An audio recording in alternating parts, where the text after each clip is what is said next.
Το βιολάκι του στον νόμο για το δρόμο και βούρια Αθήνα.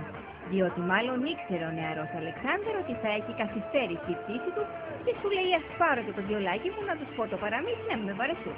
Πολύ γλυκός και φιλικός τον Αλεξάνδρ Ρήπακ, όπως είδατε, και καθόλου σνόμπ, όπως έλεγαν όλοι πάρα πολύ καιρό πριν. Ο Αλεξάνδρ έφτασε στην Αθήνα πολύ αργά, 11 η ώρα το βράδυ, ενώ αρχικά ήταν να φτάσει γύρω στις 5.30 το απόγευμα. Και εμένα!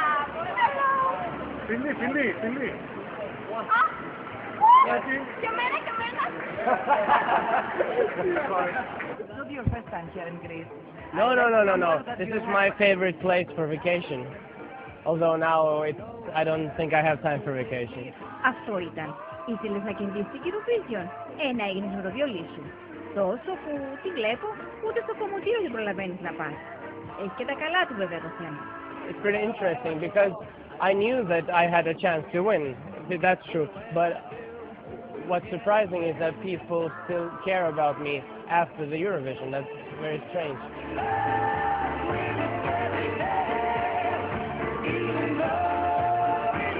I'm welcome everywhere. That's so strange, you know. I get paid to do things that I used to pay for. Λίγνωσε το αντεράκι του που λένε. I'm really glad that something good comes out from a broken heart, you know. Τουλάχιστον νεαρέ κατάφερες να μαντάρεις την καρδιά σου μετά τη νίκη.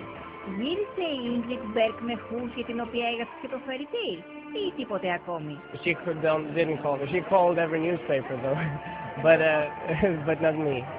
Σου λέει τίτλο εσύ. Να βάλω κι εγώ κάτι στη τσέπη. Πανευρωπαϊκός έβγαλες άπειτά μου στη φόρα. Να μην κερδίσω κι εγώ κάτι. Of course it's strange, but I mean I started this whole thing, so You don't mind. no, I don't care. The whole thing is that I had my first love and now everybody knows about it. That's how it should be. Are you in love after the Eurovision?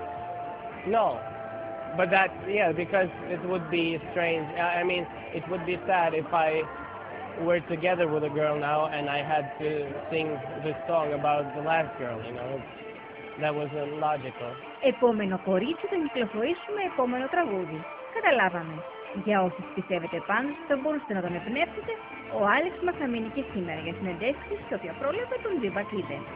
Θα μας ξανάρθει, λέει, το Φλεβάρι για συναυλία. Ελεύθερος, δεσμευμένος, θα το καταλάβουμε από το αν έχει κυκλοφορήσει νέο σου ξεδάκι.